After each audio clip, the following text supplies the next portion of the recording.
আজকে Friday, so normally বের হওয়া বিকেলে, বিকজ আসলে উইকেন্ড ছাড়া বের হওয়াটা একটু টাফ হয়ে যায় অ্যান্ড রোডের অবস্থা খুব রাশ থাকে, সো দ্যাটস ওয়াই বের হওয়া। অ্যান্ড ট্যুর থেকে আসার পরে আসলে তেমন একটা বের হওয়া হচ্ছে না, কজ আপনারা জানেন যে লং একটা ট্যুর দিয়ে আসার পরে আসলে মেনটেনেন্সেরও ব্যাপার থাকে, দেন নিজের মেনটেনেন্সেরও একটা ব্যাপার থাকে, অ্যান্ড ওভারঅল সব কিছু গুছিয়ে নিতে একটু সময় সাপেক্ষ ব্যাপার, যেহেতু প্রায় 15 থেকে 16 দিনের মতো বাইরে থাকা। তো সব কিছু মিলিয়ে আসলে এভাবেই যাচ্ছে।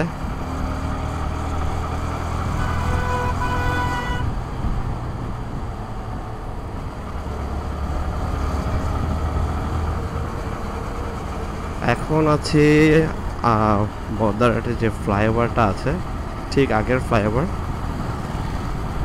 বিকজ এই ফ্লাইওভারগুলোর নির্দিষ্ট কোনো নাম নেই, জাস্ট ফ্লাইওভার করা হয়েছে।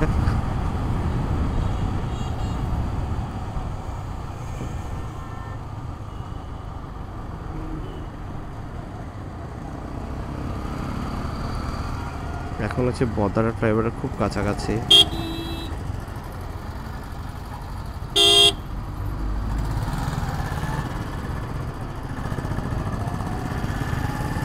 মেবি এখানে রোডের কোনো কাজ চলছে সম্ভবত, যে এখন চিটাংয়ে কিছু লিঙ্ক রোড করছে, যেগুলো সাঁকোর সাইডে। তবে এগুলো দিয়ে খুব ভালো হচ্ছে যে খুব সহজেই তারা লিঙ্ক করে দিচ্ছে এক জায়গা থেকে অন্য জায়গা, যেটা অনেক সময় সাপেক্ষ বা জ্যাম জটের কারণ হতো। আপনারা সবাই জানেন যে অ্যাক্সেস রোডটি হয়েছে চন্দনপুরা থেকে একদম যে কক্সবাজার হাইওয়ে যেটা আছে অর্থাৎ চিটাং থেকে, তো ওইটার সাথে কানেক্ট করা। তো এখন একদম হচ্ছে নতুন ব্রিজে যাওয়া একদম ইজি।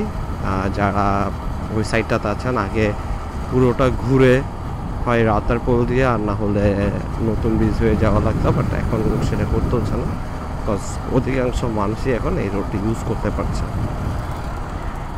বিশেষ করে দিদার মার্কেট, জামাল খান এই সাইডে যারা রয়েছে ওদের জন্য খুবই সুবিধা হচ্ছে রোডটা।